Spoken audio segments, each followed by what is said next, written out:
नमस्कार। उपेंद्रनाथ रैना साहित्य संवाद के इस मंच पर मैं सभी अपने मित्रों का हार्दिक स्वागत करता हूं, अभिनंदन करता हूं। आज मंगलवार है और हमारा कार्यक्रम है रचना धर्मिता। और आज के इस कार्यक्रम में हमने यहाँ पर सादर आमंत्रित किया है प्रतिष्ठित कवि और मीडिया कर्मी श्री लक्ष्मी शंकर वाजपेयी को।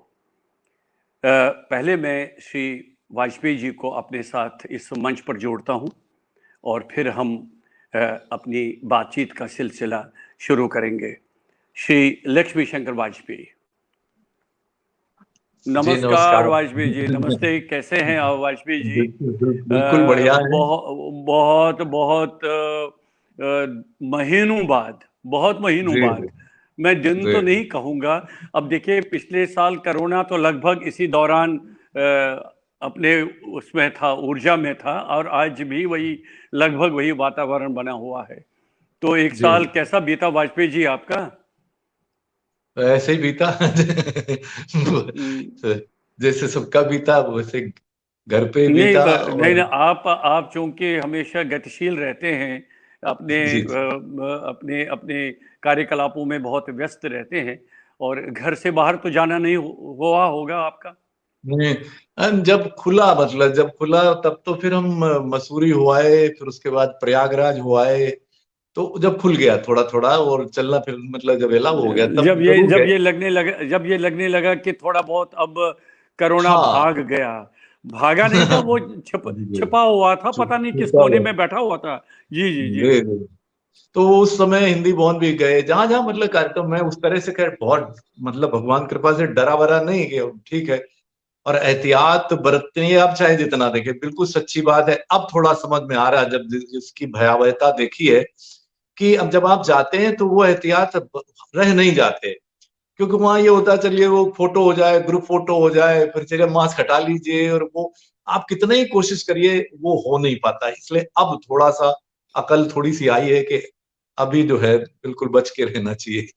नहीं वाजपेयी जी, अगर मान लीजिए पिछले साल से हमने कुछ सीखा होता और जी जी हमने उस अनुभव के आधार पर हमने एहतियात बरता होता, तो हो सकता कि जो दशा आज है पूरे देश में, और लोगों की जो लगभग लापरवाही रही इसमें, उन्होंने बहुत ही इसको सीरियसली नहीं लिया।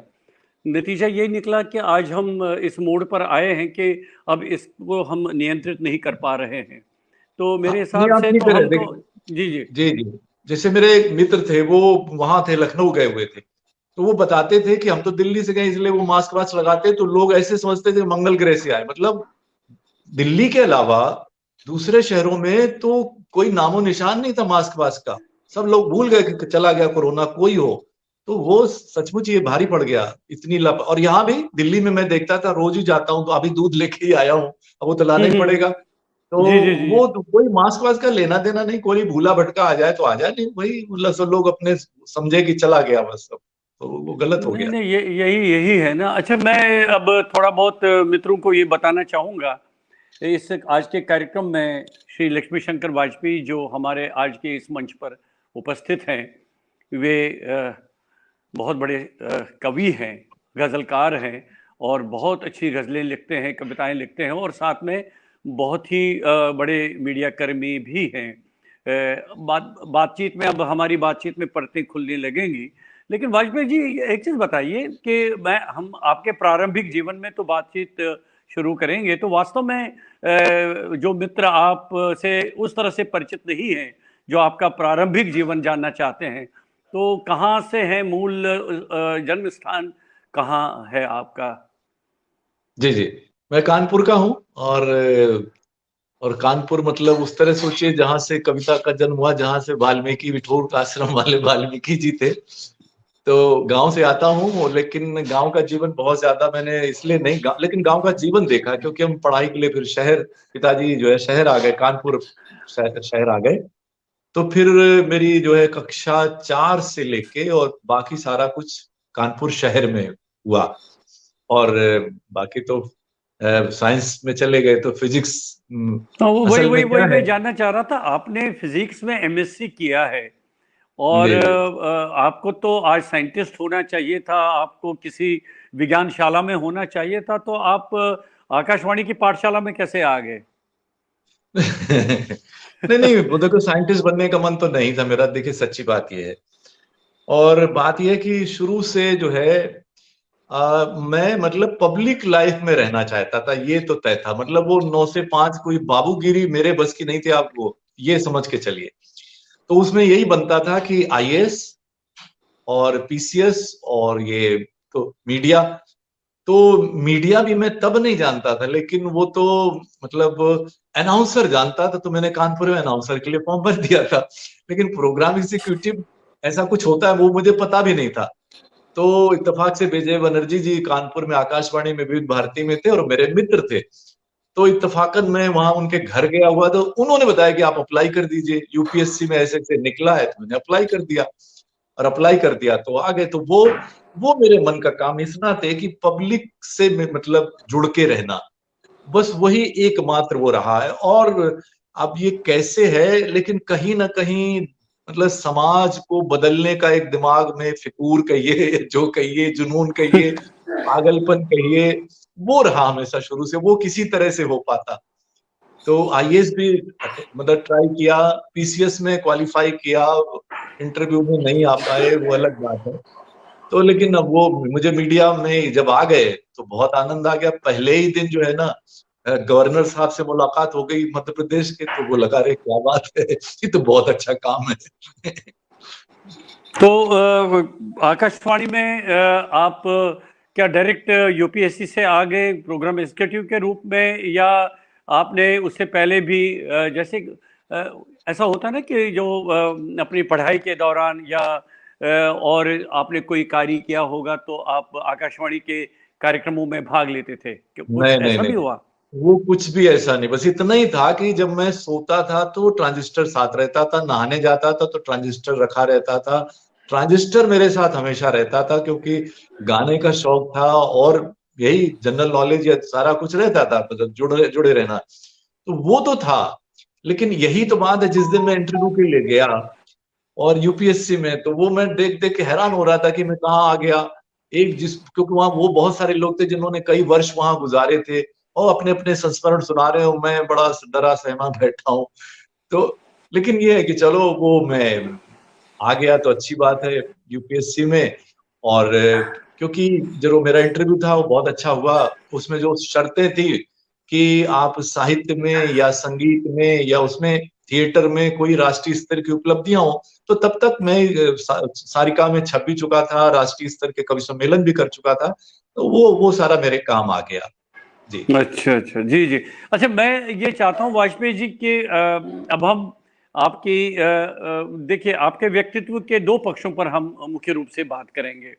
एक तो एक कवि और साहित्यकार के रूप में, विशेषकर उसमें प्रमुख रूप से आप कवि हैं, और दूसरा मीडिया कर्मी भी हैं।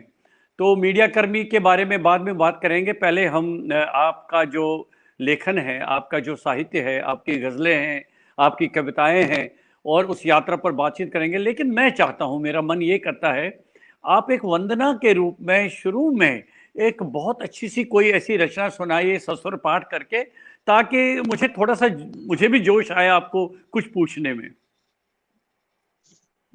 वंदना के रूप में, अब वो मुझे, चाहे हालांकि कुछ, भगवान। चाहे नहीं नहीं, मानव कल्याण के रूप में उसको भी तो वंदना के रूप में देखिए। आजकल जो संकट काल चल रहा है, जो देखिए, हर कोई रचना तो मानव के, देखिए साहित्य तो जनहित के लिए ही होता है। जी जी, हम जी उस रूप में जी ले जी लें इसको। जी जी। चलिए, वो मैं एक जी गजल सुना देता हूँ जी आपको। जी, आपका स्वागत है जी। जी। और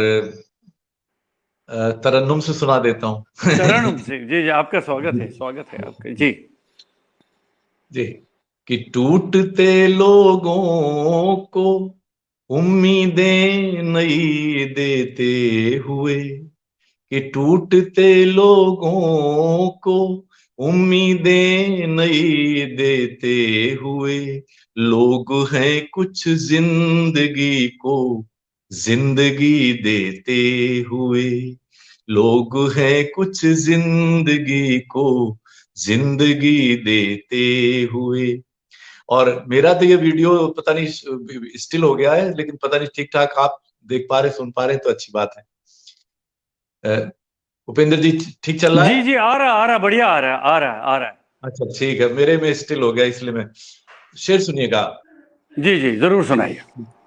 कि नूर की बारिश में जैसे भीगता जाता है मन, कि नूर की बारिश में जैसे भीगता जाता है मन, एक पल को भी किसी को एक खुशी देते हुए, एक पल को क्या बात है, क्या बात भी है। किसी को एक खुशी देते हुए।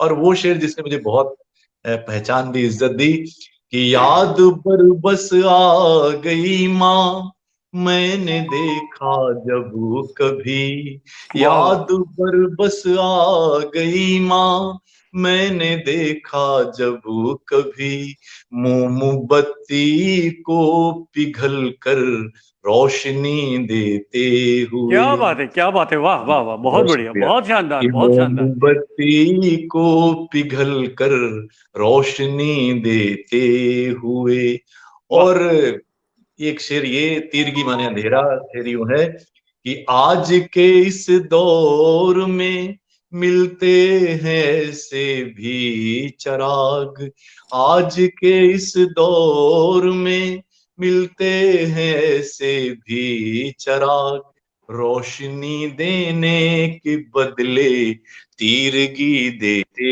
हुए, वाह वाह वाह। रोशनी देने के बदले तीरगी देते हुए। और ये खास तौर पे शेर सुनेगा, भाई जरूर एक जरूर, स्वागत है। अमावस पर ये मैंने रात के मुंह से सुना, एक अमावस पर ये मैंने रात के मुंह से सुना, चांद बूढ़ा हो चला है चांदनी देते ते हुए। हुए, क्या बात है, क्या बात चांद, है, वाह वाह। जी बहुत क्या, शुक्रिया। कि बहुत चांद बढ़िया। बूढ़ा हो चला है चांदनी देते हुए। और वाह आखिरी वाह शेर मैंने सिर्फ एक वृंदावन से एक चित्र रख दिया, एक विजुअल है, देखिएगा कि जी जी, ये रही मुरली संभालो वाह यूं वाह। न हो कान्हा विकल, ये रही मुरली संभालो यूं न हो कान्हा विकल, राधिका झुंझला के बोली बांसुरी देते हुए, वाह, क्या बात है, क्या बात। राधिका झुंझला के बोली बांसुरी देते हुए, टूटते लोगों को उम्मीदें नहीं देते हुए, लोग हैं कुछ जिंदगी को जिंदगी देते देते हुए। जी हुए, बहुत वाह वाह वाह वाह वाह, क्या बात है, बहुत खूब। अच्छा ये बताइए, अब आपका वीडियो ठीक हो गया, तो सही आ रहा है नहीं नहीं, आपको? मैं इसको ठीक करता हूँ, आप फुल स्क्रीन आ जाइए, मैं 30 सेकंड हाँ। लेता हूँ जी, वीडियो गड़बड़ में चला, हैक हो गया, मैं करता हूँ। नहीं, कुछ प्रॉब्लम आ रही है आपको? आइए, स्टिल हो।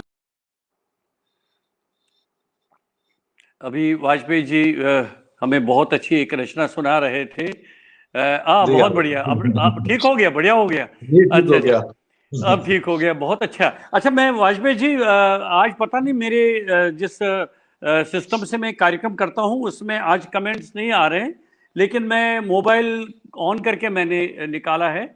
मैं जो मित्र हमारे साथ जुड़ गए हैं उनके नाम लेता हूँ। मीनाक्षी जोशी जी हमारे साथ जुड़ गई हैं। अशोक मिश्री साहब हमारे साथ जुड़ गए। पूनम सिन्हा जी, समीक्षा तेलंग, सदानंद मिश्र जी, पिलकेंद्र अरोड़ा जी, अशोक गुप्ता जी, अरुण क्या कुमार बात। पासवान जी, कमलेश भारतीय जी, मीना खरे जी, ये लोग ओ, अभी तक हमारे साथ जुड़ गए हैं। और क्योंकि क्या बात। मेरे सिस्टम में पता नहीं क्या हुआ, आज कमेंट्स डिस्प्ले नहीं हो रहे हैं, लेकिन मैं अपने मोबाइल से देख रहा हूं। चलिए हमारे साथ, मैं तो उसी सिस्टम से अब कोशिश करूंगा आप तक जो मित्र हमारे साथ जुड़ रहे हैं उनके नाम पहुंचाने का बीच बीच में। तो अच्छा ये बताइए कि आपको वाजपेयी जी याद तो होगा पहली रचना आपकी कब छपी थी, और क्या उसके लिए आपको कुछ विशेष प्रयास करने पड़े, या आप पहले से एक कवि के रूप में स्थापित हो चुके थे और फिर आपकी रचना किसी पत्र पत्रिका में छप गई? देखिए, पहली रचना तो मेरी तो कक्षा 9 में थी और वो शायद कॉलेज के मैगजीन में शायद छपी थी। लेकिन उस तरह सोचें तो फिर कादम्बनी में क्षणिका से शुरुआत हुई 74 में, 1974, और वो अपने आप से ही छपती रही और फिर लगातार छपती रही। और सारिका में मेरी जो गजल छपी वो भी पहली बार में ही छपी। लेकिन हाँ, ये बहुत जरूरी बात है कि जब मैंने पहली बार गजल भेजी तो कानपुर के एक पत्रिका में भेज दी और इत्तेफाक से वहां से रिजेक्ट होके लौट आई।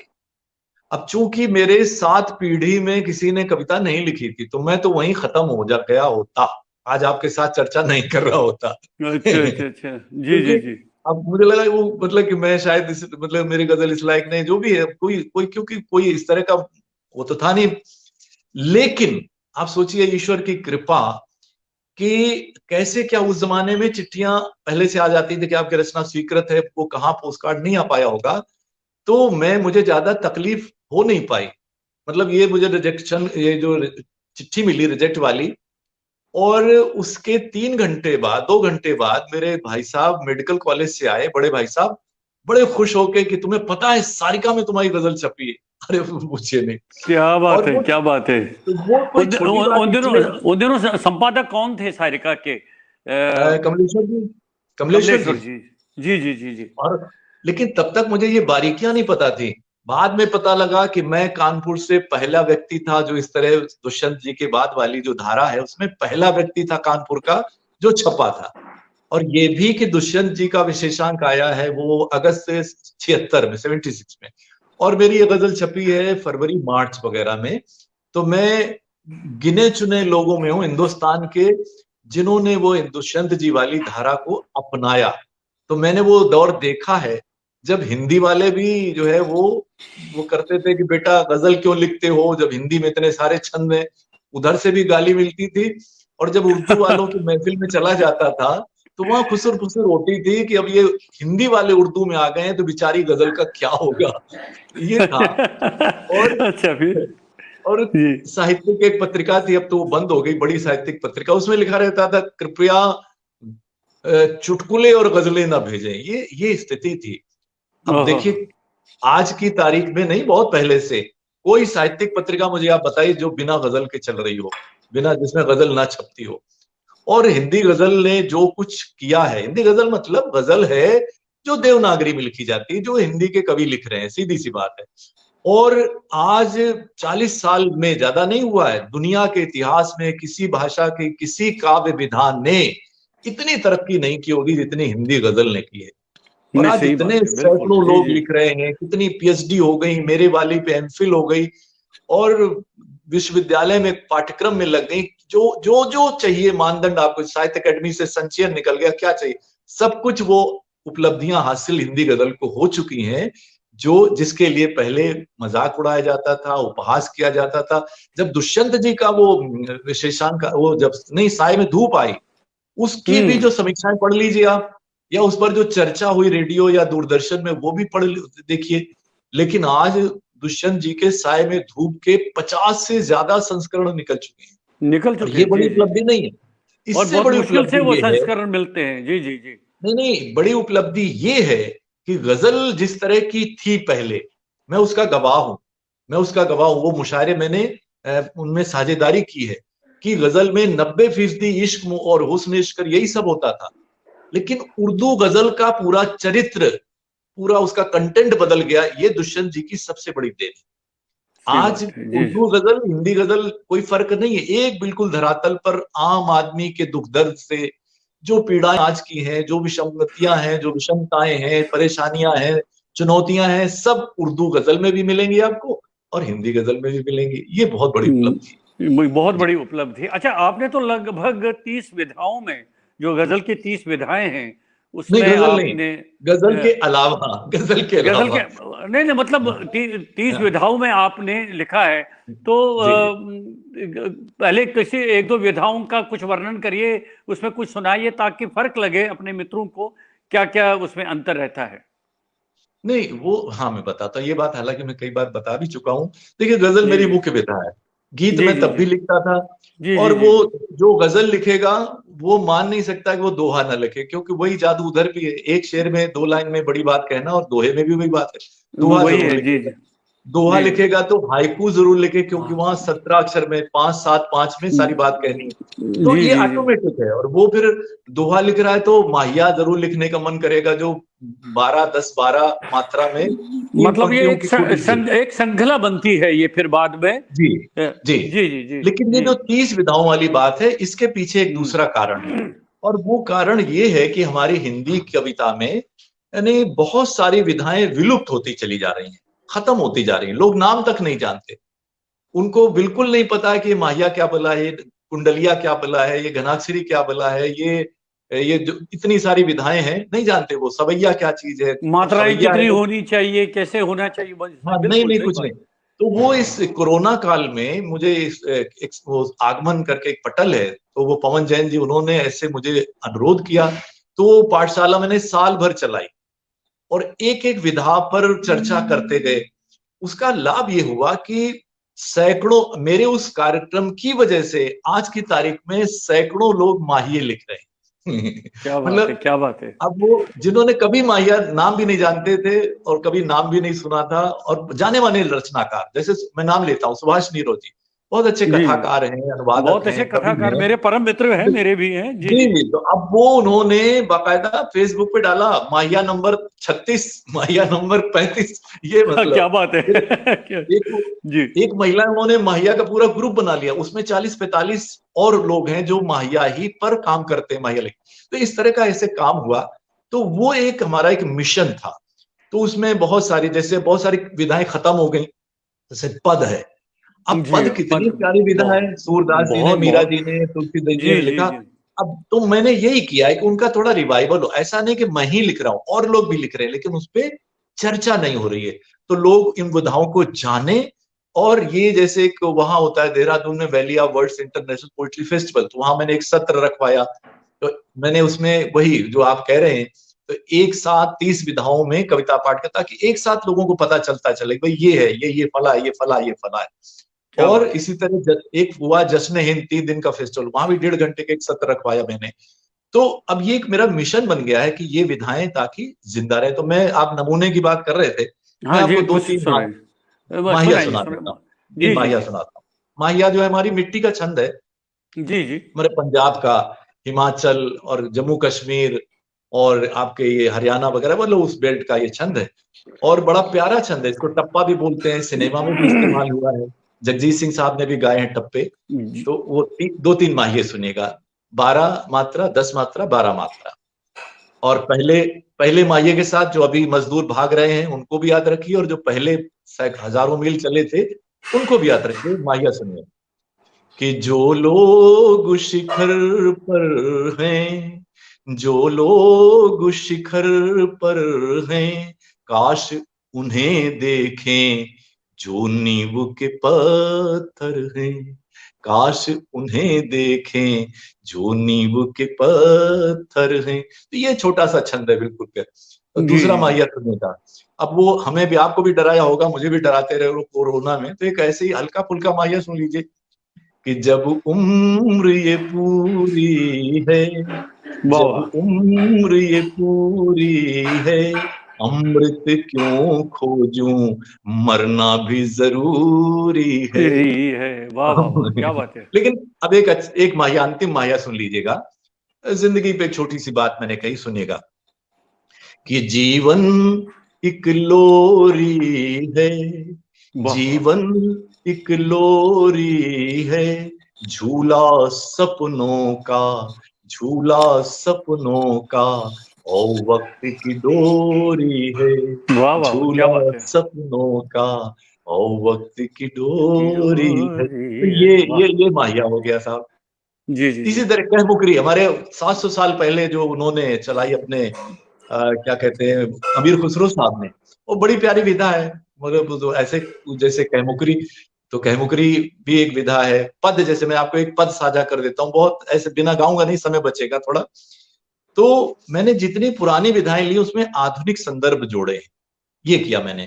तो जैसे एक पद मैं आपको सुनाता हूं कि जी जी। साधो अजब जमाना आया, साधो अजब जमाना आया, विधवा बूढ़ी माँ को बेटा खुद वृद्धाश्रम लाया, वाह विधवा वाह वाह, बूढ़ी क्या माँ बात है। को बेटा खुद वृद्धाश्रम लाया, साधो अजब जमाना आया।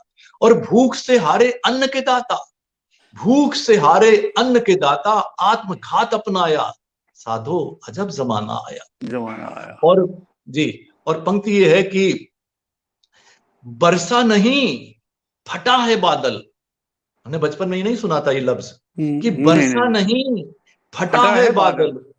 खूब कहर बरसाया, साधो अजब जमाना आया, वाह वाह आया। वाह। और पंक्ति है कि अपराधी मंत्री बन जाते, अपराधी मंत्री बन जाते, वोट तंत्र की माया, साधो अजब जमाना आया, साधु साधो अजब अजब जमाना आया। जमाना। और जब हम और आप गए थे, आपने भी देखा था इतनी विशाल नदी जो पड़ती वो भुवनेश्वर में, कि जब गए थे खाली पड़ी थी, एक बूंद पानी नहीं था उसमें।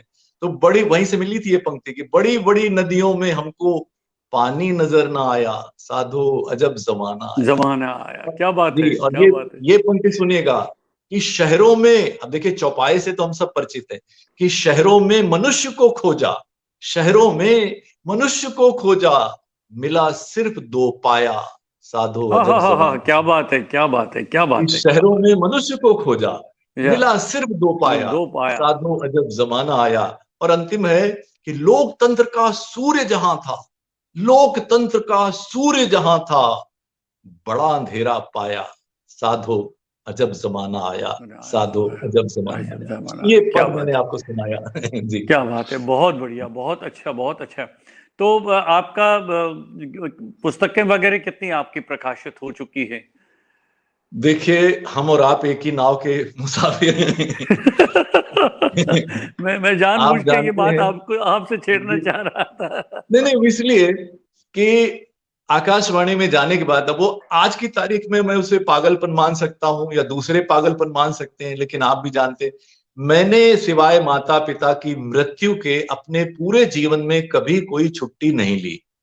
तो रिटायरमेंट पे जब मुझे फोन आया कि आपका लीव रिकॉर्ड तो बड़ा अजीब है, तो मैंने कहा भैया तुम चाहो तो चैनल वैनल पे मुझे बता सकते हो, मैंने जब छुट्टी ली नहीं तो लीव रिकॉर्ड क्या बनेगा।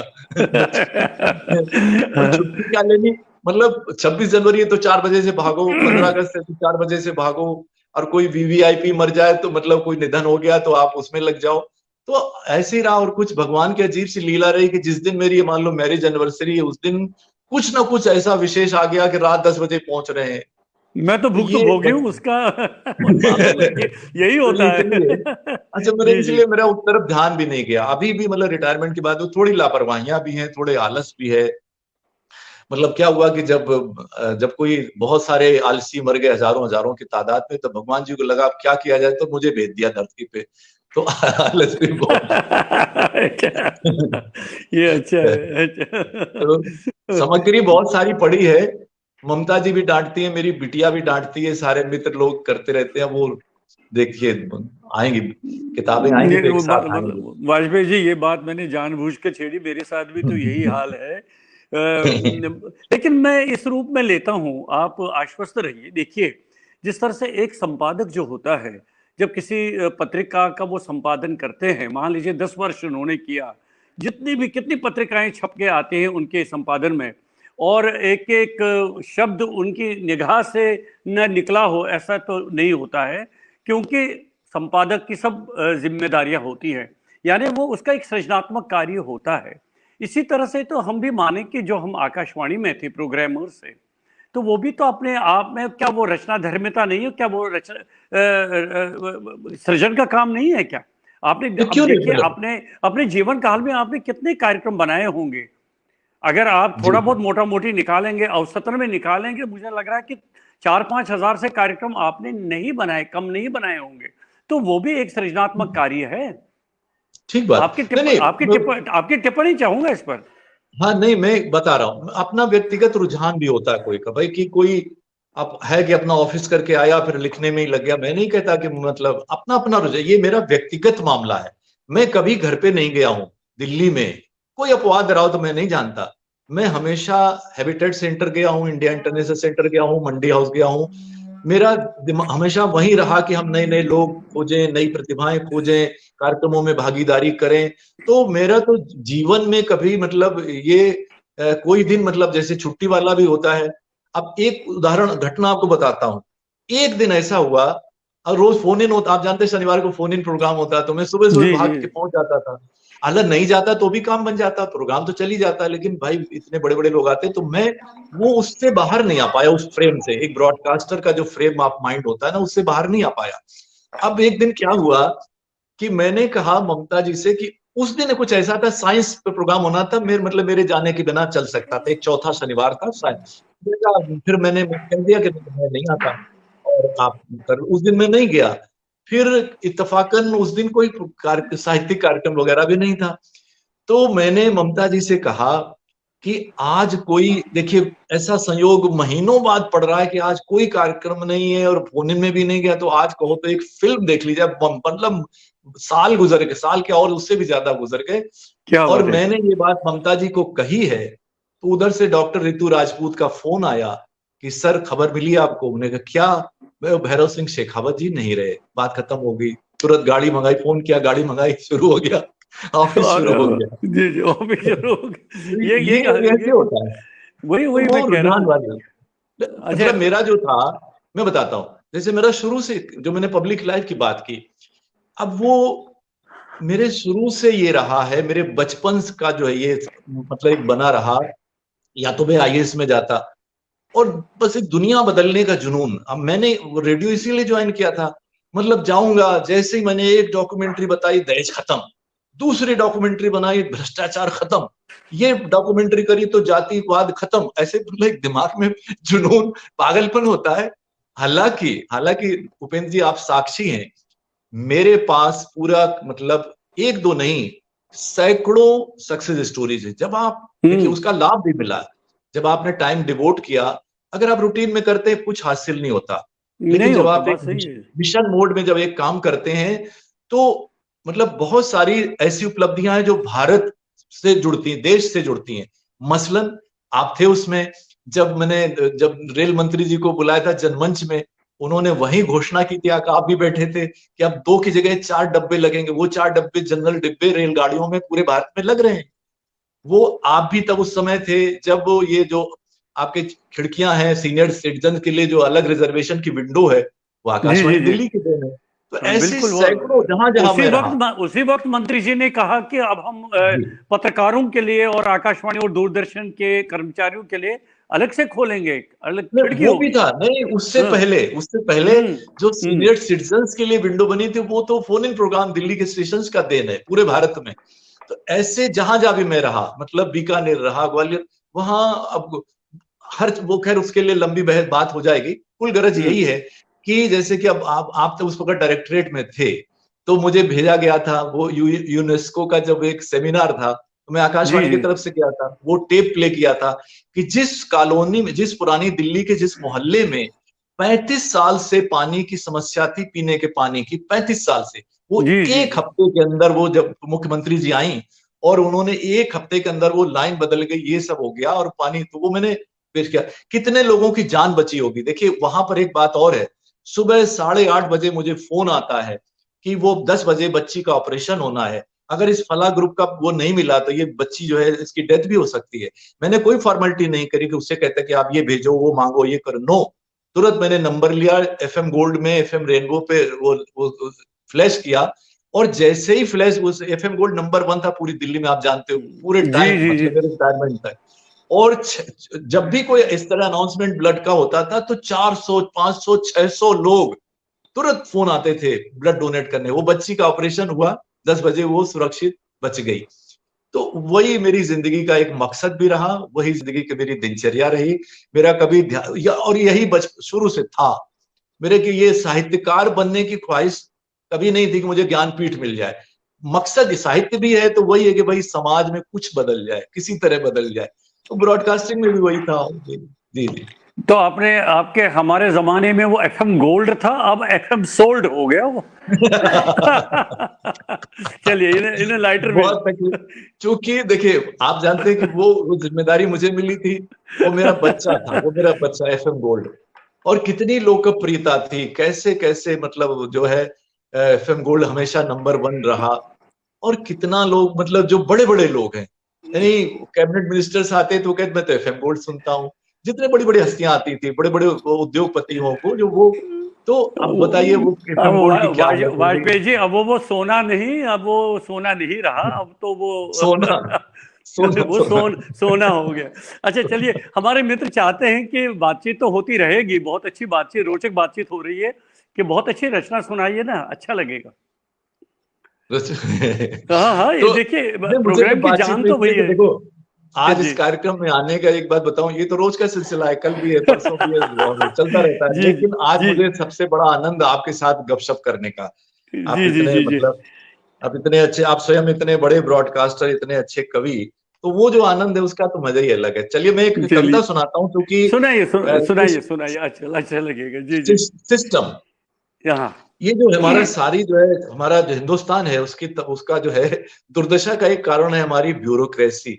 तो मेरी एक कविता है जो बहुत कम सुनाता हूँ, अब वहां सुनाई थी जब आईएएस वालों के प्रोग्राम किया सीएसवाई में, वहां सुनाई थी मैंने। तो कविता है जी कविता है जी। पब्लिक सर्वेंट, वो सुनिएगा, पब्लिक सर्वेंट। अच्छा, जरूर, आपका स्वागत है। जी जी। कि ये ठीक है कि जब तुम अपनी अर्जी लिए दयनीय मुद्रा में खड़े थे, कि ये ठीक है कि जब तुम अपने मैले कुचैले कपड़ों में दयनीय मुद्रा, अपनी अर्जी लिए दयनीय मुद्रा में खड़े थे, तभी साहब के आने के इंतजार में, साहब के आने के इंतजार में, तभी साहब लाल बत्ती वाली शानदार कार में सवार होकर आए, अपने लाव लश्कर के साथ, अपने लाव लश्कर के साथ, शानदार सूट बूट में सजे धजे। पर इससे क्या, है तो तुम्हारा साहब पब्लिक सर्वेंट, यानी जनता का नौकर, और तुम जनता। अब तुम्हें सोने के बड़े बड़े अक्षरों वाले, अब तुम्हें सोने के बड़े बड़े अक्षरों वाले द्वार पर घुसने में डर लग रहा है। दरअसल अक्षर तो पीतल के ही हैं, लेकिन तुम्हें सोने के लग रहे हैं। दरअसल अक्षर तो पीतल के हैं, लेकिन तुम्हें सोने के लग रहे हैं। पर मत भूलो कि तुम जनता हो, और वो पब्लिक सर्वेंट यानी जनता का नौकर। क्या बात है, क्या इसलिए बात है। इसलिए बेधड़क प्रवेश करो, इसलिए बेधड़क प्रवेश करो। लो, अब तुम अर्जी लेकर अंदर आ भी गए, तो उस विराट विशाल कक्ष की भव्यता देखकर सहम रहे हो। कहां बाहर की सड़ी गर्मी, और कहां शिमला बना ये वातानुकूलित कक्ष, शानदार सोफे, दुनिया भर के साजो सामान। लेकिन फिर याद दिला दूं कि वो पब्लिक सर्वेंट है, यानी जनता का नौकर, और तुम जनता। क्या बात है, क्या अब बात है। अब तुम मोबाइल पर बतियाते साहब की फर्राटेदार अंग्रेजी से भयभीत हो रहे हो। अब तुम मोबाइल पर बतियाते साहब की फर्राटेदार अंग्रेजी से भयभीत हो रहे हो कि अपनी गंवारू बोली में कैसे कहोगे अपनी बात, कि तुम अपनी गंवारू देहाती बोली में कैसे कहोगे अपनी बात। पर तुम फिर भूल रहे हो कि तुम जनता हो, और वो पब्लिक सर्वेंट यानी जनता का नौकर। तो फिर वैसे ही करो बात जैसे मालिक बात करता है नौकर से, क्योंकि तुम जनता हो, और वो जनता का नौकर पब्लिक सर्वेंट, जनता क्या का बात है, नौकर क्या पब्लिक बात है, सर्वेंट। क्या बात है, बहुत बढ़िया, बहुत अच्छा व्यंग्य है इसमें, और यथार्थ भी है। और मतलब तीर तो मार दिया आपने, बहुत बढ़िया, बहुत बढ़िया, बहुत बढ़िया। अच्छा वाजपेयी जी, इस बीच में मैंने कहा ना, मेरे सिस्टम में पता नहीं आज थोड़ी सी कुछ त्रुटि आ रही है, मैं मोबाइल से देख रहा हूँ। इस बीच में आशमा कौल, प्रतिभा ओ, जैन, संतोष ओ, रैना, भुवल सिंह ठाकुर, मधु मेहता, मीनाक्षी जोशी जुड़ी हुई है लगातार, सुजीत कुमार सिंह, आप बिहार से, पटना से जुड़े हैं, और बीना फुलेरा, सदानंद मिश्र जी भी लगातार हमारे साथ जुड़े हैं। और इस तरह से बहुत सारे मित्र, अरुण कुमार पासवान जी भी हमारे साथ जुड़े, अमलेंदु शेखर जी हमारे साथ जुड़ गए हैं। ओ, और जी जी, और ऋचा राय, वो भी जुड़ी हुई है। उषा कौल, आप जम्मू से जुड़ी हुई हैं। बीना फुलेरा है, जो मैंने कह दिया आपसे। पंडित आईना उदयपुरी हमारे साथ जुड़े हैं। और इस तरह से ये मित्र लगातार जो मैं देख पा रहा हूं हमारे साथ, उनके लिए बीच बीच में कुछ कहना चाहेंगे आप? नहीं नहीं, सब बहुत अच्छा लग रहा है, अच्छे अच्छे नाम। अरुण कुमार पासवान इन दोनों बहुत अच्छी कविताएं लिख रहे हैं। बहुत अच्छी कविताएं लिख रहे हैं, और उनका बहुत उस बहुत समूह बहुत में, कविताएं। जी जी जी। और ये मैं जब वो सुनाते थे तो मैं यही कहता था कि भैया कविता लिखना मत छोड़ना, और वो जारी रखना, क्योंकि ये सब तो, बाकी सब तो सब नौकरी तो नौकरी है, मतलब असली चीज तो हमारी वो पूंजी तो वही रह जाएगी। जी जी। पूंजी तो वही रह जाएगी, सही बात है। अच्छा, आकाशवाणी में तो आपने अलग अलग पदों पर कार्य किया है और कई जी चुनौतियां भी सामने आई हैं। मैं तो साक्षी हूं, हम तो लगभग बहुत बहुत वर्षों दिल्ली में ही, लगभग जी आप कभी उस बिल्डिंग में, मैं इस बिल्डिंग में, आप कभी नेशनल चैनल में, मैं डायरेक्टरेट में या दिल्ली केंद्र पर, तो इस तरह से चलता रहा। लेकिन जी दिल्ली केंद्र होने और पूरे पूरे देश का राजधानी केंद्र होने की वजह से यहाँ पर कई चुनौतियां आई। तो उसमें आपका सबसे बहुत अच्छा योगदान एज ए कमेंटेटर भी रहा। उस जो आपकी वो भूमिका रही उसको हम नज़रअंदाज नहीं कर सकते हैं। आपके उस पूरे कार्यकाल में आपने कई चुनौतीपूर्ण कमेंट्रियाँ भी की हैं, बहुत बड़े बड़े जो यहाँ पर इवेंट्स हुए हैं, चाहे वो राष्ट्रीय इवेंट्स हो या अंतर्राष्ट्रीय इवेंट्स हो। तो कुछ ऐसी यादें आप बताएंगे, कुछ ऐसी यादें करिए कि जहां पर लगे कि वाकई आपको उस कमेंट्री में बहुत जबरदस्त चुनौती का सामना करना पड़ा और किन जी कठिनाइयों में आपने उसको अंजाम दिया है। जी जी जी जी, बिल्कुल बिल्कुल। अब देखिए क्या है कि एक तो 26 जनवरी की कमेंट्री है ना, कि आपको साहब वहां पे सब सारी सुविधाएं मिलती है। सबसे बड़ी बात यह है कि जो सलामी मंच है जहां राष्ट्रपति जी बैठते हैं, वो उससे बमुश्किल भाई क्या है, 12 फीट का अंतर होता है। ऐसी जगह बहुत पे कम आप है, जी बैठते जी। हो, हाँ, और सारी सुविधाएं होती हैं भाई, चलो सब कुछ है। लेकिन एक कमेंट्री मैंने ऐसी की कि वो सचमुच एक मेरे लिए भी बहुत बड़ी चुनौती है, और वो थी जब नहर वाली हवेली में परवेज मुशर्रफ को आना था। अच्छा तो अच्छा अच्छा। हाँ, अब था क्या कि देखिए, एक आंगन था, सिर्फ कच्चा सा आंगन, क्योंकि वहां वो जहां पैदा हुए थे वहां से कमेंट्री, वहां पर आकर उनको आना था और कुछ गिफ्ट गिफ्ट देना था वहां की पुरानी जो, मैं उस हवेली के में थे। और एक कमेंटेटर सड़क के बाहर रखे गए थे कि वो वहां से कमेंट्री देंगे। तो अब आप सोचिए, जैसे मान लीजिए 4:10 पे कमेंट्री मान लो शुरू होनी थी, अब कमेंट्री तो उसी टाइम शुरू हो जाएगी, पूरा सब जुड़ जाएंगे। तो वो क्रिकेट तो है नहीं कि बारिश हो गई तो आप कह दो अच्छा फिर आते हैं गाना सुना दो। हाँ यहाँ पे जी जुड़ जी, गए तो जुड़ गए। जुड़ अब गए, हुआ जी क्या जी। जी, तो मेरे पास वो कोई 15 मिनट का स्लॉट होता, 10 मिनट का, कि वो बाहर से कमेंट्री करते, फिर 4 बज के मान लो 20 मिनट पे या 25 मिनट पे मेरे पास वो कमेंट्री आती। फिर होता, हुआ ये कि कमेंट्री तो शुरू हो गई। अब उसमें दो चीजें हुई। एक, पहले तो परवेज मुशर्रफ बिना किसी शेड्यूल के वो होटल में जाके कपड़े बदलने चले गए, कपड़े बहुत बदले उस पूरे दिन में उसने। नहीं, फिर उन्होंने उसको किसी, उन्होंने आपके ड्रेस देखे होंगे ना, इसलिए थोड़ा सा उनका मूड बन गया। फिर फिर उन्होंने उनको उनको पत्रकारों ने घेर लिया। जी तो जी जो जी। शेड्यूल्ड टाइम था अराइवल का, वो करीब 25 मिनट बढ़ गया, आप सोचिए।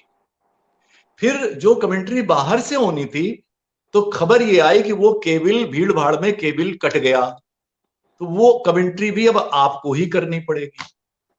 अब सोचिए इन स्थितियों में। तो 4:10, अच्छा कमेंट्री कैसी जगह पे, मैंने कहा ना एक कच्चा सा आंगन था, उसमें जरा सा उन्होंने एक डोरी सी बांध दी, रस्सी सी बांध दी, जी जी। और उसमें मैं खड़ा हूं, अकेला था। वरना तो आप जानते हैं 2 कमेंटेटर होते हैं, एक अंग्रेजी वाला होता है, एक हिंदी वाला होता है। और जैसे 26 जनवरी कमेंट्री तो भाई 3-3 हिंदी वाले, क्योंकि लंबी कमेंट्री। अब वहां मैं अकेला और पूरा मीडिया वहीं पे, तो कोई इधर से मार रहा है, कोई उधर से धक्का मार रहा है, कोई कहीं से, क्योंकि सारे चैनल वाले सब वहीं। तो आप सोचिए वो कमेंट्री में तो ऐसा हो कि भाई शोरगुल नहीं हो, नहीं, और लोग इधर से कर रहे, वो बड़ी हैजार्डस जो है सिचुएशन। और 4:10 पे चली चली कमेंट्री, मैंने बताया ना वो सारा तो केबल कट गया, वो भी गया मामला। मैं अकेला उधर, वो शेड्यूल से 25-30 मिनट आगे बढ़ के, तो वो, और 10 मिनट पहले कमेंट्री शुरू यूं ही कर देते हैं कि बताएंगे ये करेंगे वो करेंगे। तो 4:10 से लेके पूरे 50 मिनट मैं अकेला बोलता रहा, जब कुछ नहीं हो रहा है, कुछ जी नहीं जी। हो रहा है। तो वो पेड़ की कमेंट्री भी हो रही है, तो इंडिया पाकिस्तान के रिश्तों पे कमेंट्री हो रही, पुरानी दिल्ली पे कमेंट्री हो रही है, वगैरह वगैरह वगैरह। तो आप सोचिए 50 मिनट तक लगातार बोलते रहना, वो सचमुच बहुत चैलेंजिंग था। अच्छा लगता है वो तो। बाद में लोगों ने भी कहा कि भाई कैसे आपने वो कर लिया, तो जो भी है। और ऐसे ही गोवा में हुआ था, लेकिन गोवा में उतना नहीं हुआ। गोवा में आधे घंटे फ्लाइट लेट हो गई थी, लेकिन वहां सहूलियत ये थी कि फिल्म फेस्टिवल था, तो बताने के लिए बहुत सारा था, और इंग्लिश वाला भी जी जी साथ में था। तो जी जी वो जी। 1 घंटे हम लोगों ने मतलब करीब करीब वहां भी एक 40-45 मिनट तक लगातार बोलना पड़ा। लेकिन वहां साथ ये था कि एक अंग्रेजी वाला भी था, और मटेरियल बहुत था, और सब कुछ घटित हो रहा था, तो उतना बुरा उतना ही था मामला। तो ये है, ऐसे ऐसे बहुत दिलचस्प चीजें हुई, तो कमेंट्री में तो बहुत आनंद आया जी। तो ये इस तरह की कुछ घटनाएं ऐसी रही आपके उसमें कमेंट्री के दौरान जो आपको संभालना पड़ा है इसमें कुछ? वैसे भी वाजपेयी जी जो 15 अगस्त और 26 जनवरी की कमेंट्री होती है, बहुत ही डिसिप्लिन्ड कमेंट्री इस रूप में होती है कि वहां तो मिनट टू मिनट सब कार्यक्रम तय होता है कि इतने जी बजे ये होगा, इतने बजे ये होगा, और सब कुछ मटेरियल आपके पास होता है। लेकिन इस तरह की कमेंट्री जो होती है, जो इवेंट्स, उसमें बहुत अगर मान लीजिए कि सही समय पर शुरू नहीं हो पाया तो आपको वो पूरा गैप भरना पड़ता है। तो इसलिए सही। आपके पास पर्याप्त मटेरियल होना चाहिए।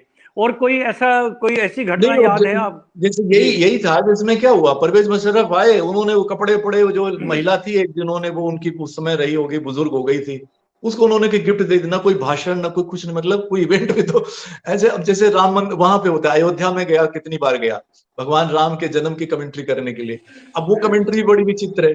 कमेंट्री चलती है 1 घंटे, ठीक है, और आंखों देखा हाल दिखाने के लिए होता कुछ भी नहीं, मतलब मतलब क्या मतलब होता बोलने है, के लिए मतलब क्या है? जी जी जी। 11:30 बजे वो कमेंट्री शुरू हो जाती है, और इवेंट क्या होती है, ठीक 12 बजे वो वहां पे पट खुलते हैं, और वो पट 5 मिनट के लिए कुछ पूजा उजा शंख बजा ये कुछ हुआ, और बंद हो जाते हैं। कुल 5 मिनट की इवेंट होती है, 1 घंटे कमेंट्री चलती है। कहाँ हम बैठे होते हैं, आप सोचिए, जहां वो विग्रह, मूर्तियां नहीं बोलते हैं, विग्रह बोलते हैं, आप जानते हैं। तो जहां विग्रह है, उसके बाद एक गर्भगृह, उसके बाद एक दालान है, उसके बाद एक जी विशाल जी जी दालान है, उसके बाद एक जी फुटबॉल जी। जैसा मैदान है।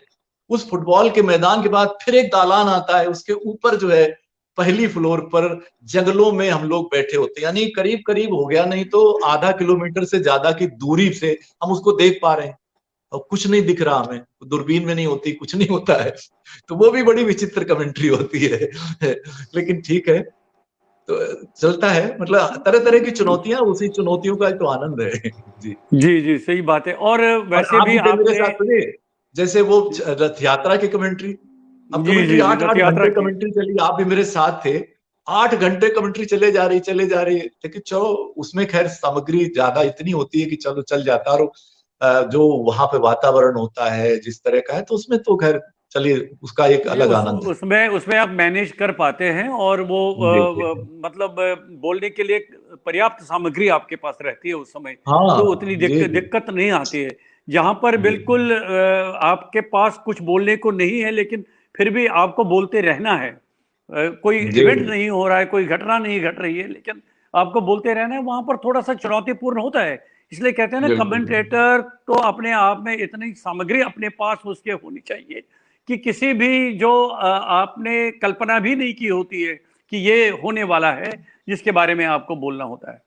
वो मैं सुनाता हूँ आपको, देखिए मुझे याद आ गया जी जी जी जी। वो ये था कि, यानी रेल बजट की कमेंट्री थी शायद, या बजट की कमेंट्री थी, और वहां पे हो गया। अब कमेंट्री तो उस टाइम पे शुरू हो गई जिस टाइम होना था, अपने अपने समय पर जो शुरू लेकिन होना उस होता समय है। ये जी बंदिश थी, उस समय बंदिश ये थी कि आप अंदर का एक शब्द नहीं बोल सकते थे। सुनील टंडन मेरे साथ बैठे थे अंग्रेजी के लिए, और वो सिक्योरिटी वाले आ गए, वो माइक छीनने पे आमादा उन्हें लगा जब ये, मतलब वहां तो वो बजट तो हो नहीं रहा है, तो ये कहीं कोई कुछ बोल ना दे, तो वो किसी तरह उसको, वो कैसे छूटे वो भी मैं बताता हूं आपसे। उसको समझाया, लोगों इंजीनियर्स ने समझाया, कुछ हुआ, वो बहस कर रहा था, तरह तरह कर रहा था। फिर उसने जब मुझे मुझे ठीक से देखा, तो उसकी थोड़ा सा तब फर्क कैसे आया। थोड़े दिन पहले उस समय के जो लोकसभा अध्यक्ष थे शिवराज पाटिल जी, उनको मैंने इंटरव्यू के लिए बुलाया था। और उस समय हमारे पास कोई वीआईपी नेशनल चैनल में कोई वीआईपी लॉन्च वगैरह नहीं होता था।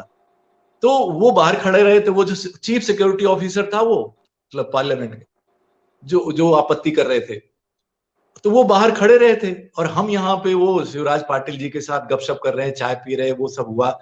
वो कहीं उसके दिमाग में उसने देखा वो कहीं रियायत वो हो गई, तो उसने जो वो तो माइक छीनने पे आमादा था, मुसीबत खड़ी हो जाती। और संकट ये था, वो उस कमेंट्री की आप बात करें कि जो चल रहा है और थोड़े देर नहीं चला, 45 मिनट वहां हंगामा, ये वो हम बोल नहीं सकते।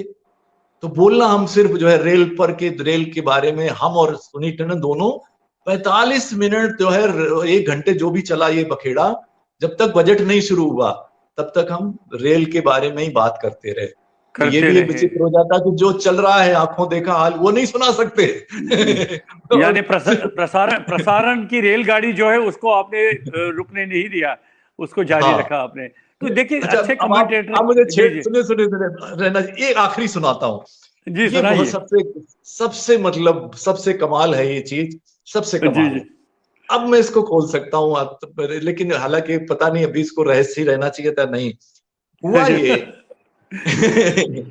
हुआ ये कि जब मदर टेरेसा की वाली जो कमेंट्री हुई अंतिम यात्रा की, तो वहां मुझे तो कंट्रोल रूम में रख दिया उन्होंने, और अलग अलग जगह 5 जगह पे कमेंट्री होनी थी, आपको पता ही है कि कहीं से कुछ होना था, फिर एक जो तोप गाड़ी चल रही थी उसके साथ राजीव सक्सेना को करना था, फिर एक स्पॉट था वहां पे करना था, फिर एक जहां पे वगैरह वगैरह वगैरह।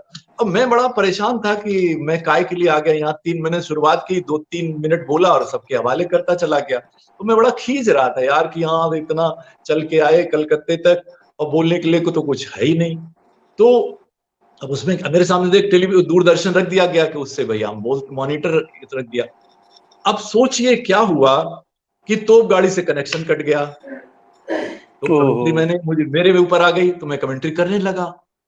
अब कमेंट्री तो मैं कर रहा हूं और दूरदर्शन चला गया। अब क्या करें? अब क्या करेंगे? तो आज किसी को कानो कान खबर नहीं हुई और वो कमेंट्री बिल्कुल स्मूथ चलती रही। आर्टिफिशियल दृश्य क्रिएट किए कि वो बच्चे को गोद से उठा लिया, जो मतलब पिछले मैं गया था पूरी अच्छा, इसीलिए देर। आज आप पहली बार आप ये रहस्य खोल दिया। अच्छा अच्छा। एक दिन पहले मैं सारा वो जितना जहां जहां जाना था, जिस रूट पे जाना था, वो सारा मेरे जहन में था कि इस यहाँ जाएंगे फिर इस सड़क से मुड़ेंगे। भगवान ने लाज जरूर रखी है ऐसे मौके पे कि मतलब कोई वो सड़क ये सब गलत नहीं हुआ। तो जैसे वो अब उन्होंने तो फिल्म चलाना शुरू कर दी, 1.5 मिनट का गैप आया, 2 मिनट गैप, लेकिन कमेंट्री में गैप नहीं आया। कमेंट्री चलती रही और ऐसा एक बार नहीं हुआ, ऐसा कम से कम 2-3 बार हुआ कि दूरदर्शन वो चला गया, या और कमेंट्री में ये हुआ कि तोप गाड़ी का गड़बड़ हो गया। जिन पर वो कलकत्ते वाले उन्होंने रखा था वो कमेंट्री देते थे तो रोने लग गए, तो फिर मुझे मेरे ऊपर आ गया कि आप संभालो, तो मैं कमेंट्री दे रहा हूँ। फिर वो जब कहाँ फिर वो जहां पर उनका वो प्रेयर वगैरह जहां नहीं होती है, जी वहां जी। पर ये हुआ कि उधर प्रेयर चल रही, उधर कमेंटेटर जो है वो बोलना शुरू कर दिया। वो गलत हो जाता है, अगर गीता पाठ हो रहा है, कुरान पाठ हो रहा है, बाइबल पाठ, तो आपको नहीं बोलना चाहिए, उस पर चल रहे। तो वहां हुआ काटो काटो काटो आप बोलो। तो फिर कुल मिला के उस कमेंट्री में मतलब जो मैं खींच रहा था कि यार 3 मिनट बोल के मैं तो सबको दे दूं, मेरा क्या रह गया, तो वो कमेंट्री मुझे लगता है 50% या 60% तो मैंने की। क्या बात और है, इस क्या तरह बात जो है। है, देखिए और जी देखिए जी, और देखिए इस तरह संभाला है। एक कमेंटेटर का तो यही काम होता है कि आप, अच्छा, दूरदर्शन पर तो आप कोई भी चित्र दिखा सकते हैं, अगर आप कुछ बोले भी ना तो चलता रहेगा, लेकिन रेडियो पर तो आप चुप नहीं हो सकते ना। तो रेडियो पर गैप नहीं आना चाहिए और आपको रेडियो को उसका सजीव प्रसारण जो हो रहा है उसको आपको जीवित रखना है, उसको आप जी चलते जी रहना है ना। तो ये सबसे बड़ा चुनौतीपूर्ण कार्य होता है। अब हम जी आपके एक और पक्ष पर, मैं आपका जो, देखिए, मैं इसको पूरे रचना धर्मिता के अंतर्गत ही लेता हूँ। एक बार आप याद करिए, हम पूना गए थे सर्व भाषा कवि सम्मेलन में। तो जब जी। पूरा संपन्न हुआ तो दूसरे दिन हम महाबलेश्वर की तरफ गए थे थोड़ा बहुत घूमने के लिए। तो वहां पर बहुत व्यक्तिगत बातें होती रही। तो आपने अपने दिल की बात एक कही, आपने कहा रैना जी मैं अपने दिल की बात आपको बताता हूँ आज। मैंने कहा बताइए। क्योंकि उस समय सौंदर्य ही पहाड़ों का, जो जब हम ऊपर से देखते थे वो पहाड़, आपने कहा तो मैं वास्तव में एक गायक बनना चाहता था, मैं बहुत अच्छा गाता हूँ और मुझे गायन की बहुत उसमें रुचि है। तो आपने ये भी जिक्र किया कि जो आजकल बहुत बड़े हमारे गायक हैं अभिजीत जी, तो उसका आपने जिक्र किया, वो कानपुर के ही थे, हैं, तो आपने उनका भी जिक्र किया था, तो वो आपके मतलब समकक्ष थे उस समय। तो क्या हुआ क्यों आप उसमें नहीं सफल हो पाए? माशाअल्लाह नहीं आपका, सब देखिए देखिए आपका गला भी इतना बहुत सुंदर है, बहुत बढ़िया गाते हैं आप। और वैसे भी नहीं मैं अभी थोड़ी देर में आपसे कहूंगा, एक गाना सुनाएंगे आप जरूर हमको। जी जी नहीं जी। नहीं आपका देखिए आपका वो रूप भी मैंने कई बार देखा है जी। नहीं नहीं सफल सफल और असफल वाला सवाल तो तब खड़ा होता जब मैं हाँ हाँ उस हाँ। क्षेत्र में गया होता। मैं गया ही नहीं उस वही क्षेत्र ना, में नहीं मतलब और वहां संगीत जाने छूट की। गया।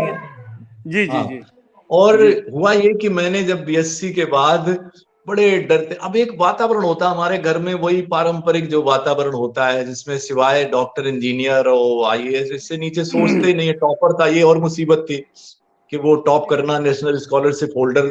तो मेरा तो वो भी मन था कि मैं बीएससी के बाद इकोनॉमिक्स लेके इकोनॉमिस्ट बन जाऊं और देश को मतलब गरीबी से मुक्त कर दूं। वाह वाह वाह, क्या बात लेकिन वो कुछ नहीं कर सकता था उस वक्त, तो मतलब वरना स्कॉलरशिप बंद हो जाती, वो घर की कोई बहुत ज्यादा अच्छी स्थिति उस तरह नहीं थी। तो बहरहाल, तो मैंने डरते डरते पुणे फिल्म इंस्टीट्यूट का फॉर्म मंगा लिया। तो फॉर्म इसलिए मंगा लिया कि साउंड इंजीनियर बन जाऊं मैं, और बड़े आसानी से सिलेक्शन हो जाता। मैं तो, मेरा तो सीधा उसमें भी हो गया था, इंजीनियरिंग में भी हो गया था, बीटेक उस जमाने में तो पीसीएम के बेसिस पे हो जाता था, फिजिक्स केमिस्ट्री मैथ्स के नंबर के आधार पे। तो बहरहाल, तो मुझे वो सुभाष घई का रास्ता था। वैसे सुभाष घई ने भी यही किया था, बीएससी करके ये साउंड इंजीनियर।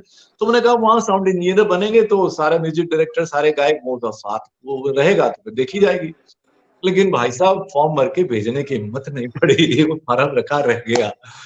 तो बस वो ऐसे ही चलता रहा। और मतलब आप जानते हैं साइंस में तो बड़ा मुश्किल है, तो किसी नहीं नहीं, वो तरह बात। कविता में आ गया तो वो बाहर निकला, वरना तो वो मतलब उसमें तो पढ़ाई जिस तरह करनी पड़ती है वो तो अलग ही कहानी है उसकी। अच्छा वाजपेयी जी, मैं एक निवेदन तो कर सकता हूं कि आप हेमंत कुमार के गाने मैंने आपके कई बार सुने, आप बहुत अच्छा गाते हैं।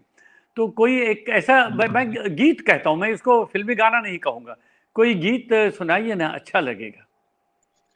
आज इत्तेफाक से दूसरा माइक होता तो मैं ट्रैक ले लेता तो बहुत अच्छा लगता, लेकिन चलो नहीं मैं तो आप ऐसे ऐसे सुनाइए, सुनाइए ऐसे ही बहुत। गुनगुना जी गा देता हूँ। जी नहीं, जी गाइए गाइए, बहुत अच्छा, मैं आपको जी। पूरे स्क्रीन पर लाता हूँ जी। ओहो।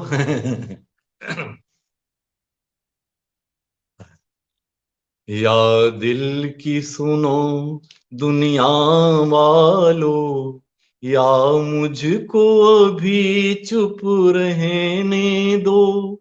मैं गम को खुशी कैसे कह दूं, जो कहते हैं उनको कहने दो। या दिल की सुनो दुनिया वालों, ये फूल चमन में कैसा खिला, ये फूल चमन में कैसा खिला। माली की नजर में प्यार नहीं, हंसते हुए क्या क्या देख लिया। अब बहते हैं आंसू, बहने दो। या दिल की सुनो दुनिया वालों, या मुझको अभी चुप रहने दो। मैं गम को खुशी कैसे कह दूं, जो कहते हैं उनको कहने दो। या दिल की सुनो दुनिया वालों। मैंने एक नमूना आपके सामने रख दिया वाह, जी। क्या बात है, क्या बात है। बहुत बढ़िया, बहुत अच्छा, आनंद आया, आनंद आया, बहुत बढ़िया।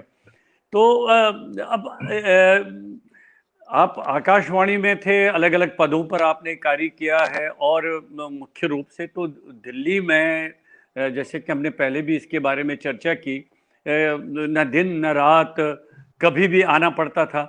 और साथ में जो आपका लेखन कार्य है, तो कैसे आप सामंजस्य बिठा पाए, तो उतना समय कैसे निकाल पाते थे, एकाग्रता कैसे आ पाती थी?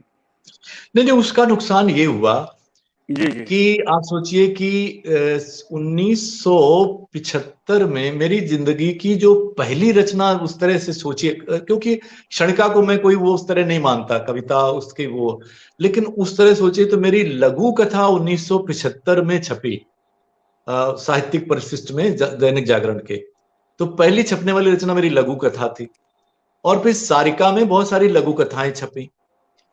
अगर मैं मान लीजिए डिग्री कॉलेज में चला गया होता या आकाशवाणी में नहीं होता, तो शायद मैं कहानियां भी लिखता और लघु कथाएं जारी रहती।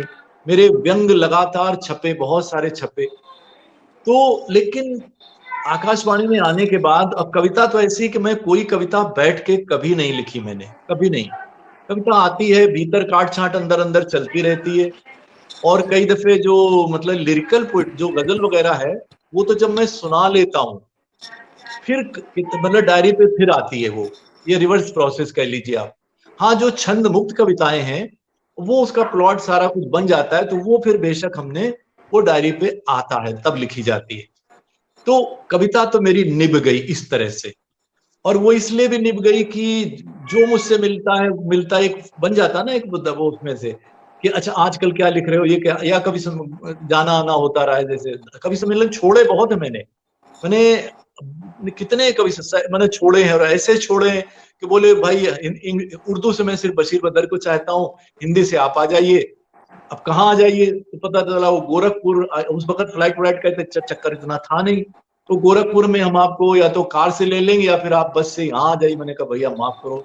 तो मैं कभी दिल्ली कवि सम्मेलन के लिए आकाशवाणी से, दिल्ली से या कहीं से कभी नहीं गया हूं, अपनी जिंदगी में नहीं गया हूं। ये ध्यान रखिएगा।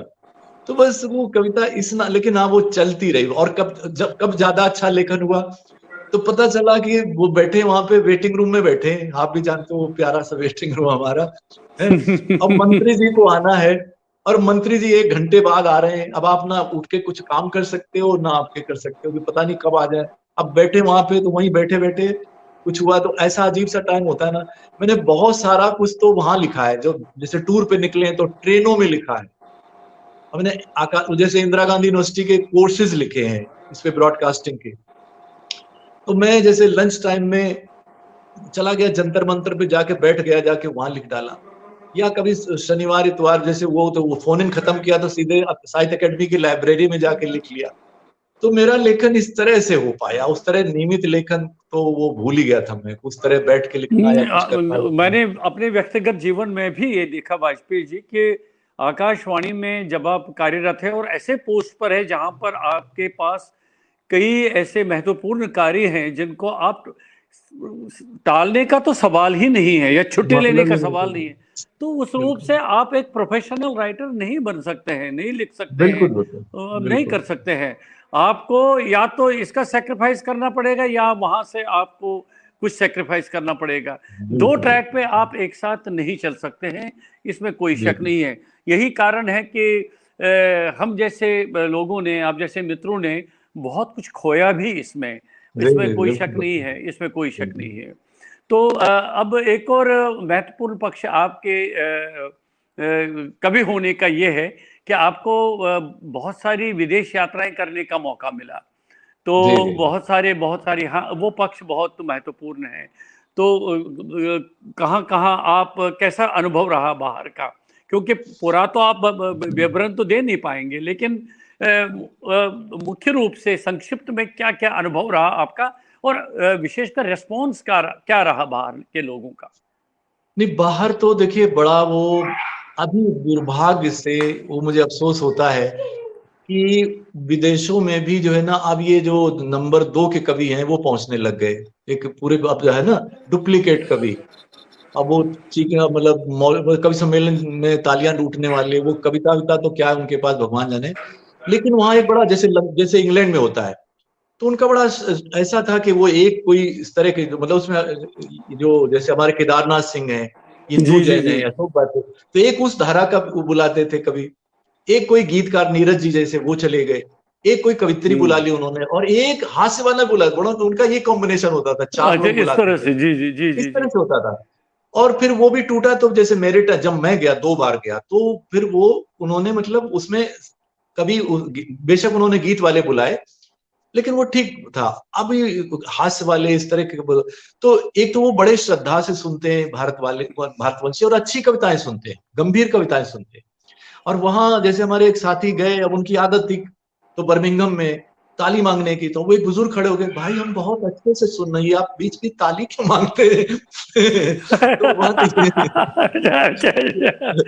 तो देखिए, जहां जहां मतलब, वहां का कल्चर ही अलग है, वहां सुनने के हाँ, वहां लोगों के अलग तो तरह से। उन्हें अच्छी ऑडियंस मिलती। अच्छा, एक खास बात ये जो मुझे साझा करनी चाहिए, वो ये है कि वहां पर जाकर के, ये बात मैं व्याख्यानों में भी कहता हूं, अब भारत में तो जब आप लाल किले के कवि सम्मेलन में भी जाते हैं तो एक पार्षद आता है और वो दो थोड़ा बैठता और चला जाता है, एमएलए आता, कोई बैठता, लेकिन वहां तो बड़े से बड़े दिग्गज, यानी बड़े उद्योगपति, क्योंकि वहां भारत का सवाल है, तो वो ऑडियंस में आपको वो हस्तियां मिलती, बड़ी बड़ी हस्तियां मिलती।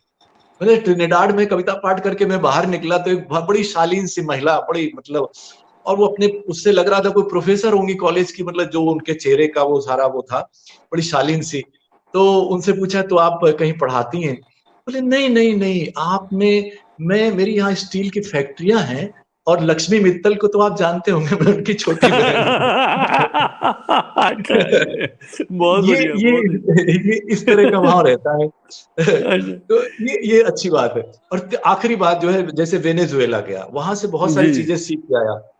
वेनेजुएला में तो भारत से अकेला ही था मैं, तो अब वहां तो कुछ चीजें बड़ी मतलब वहां की यादगार रह गई।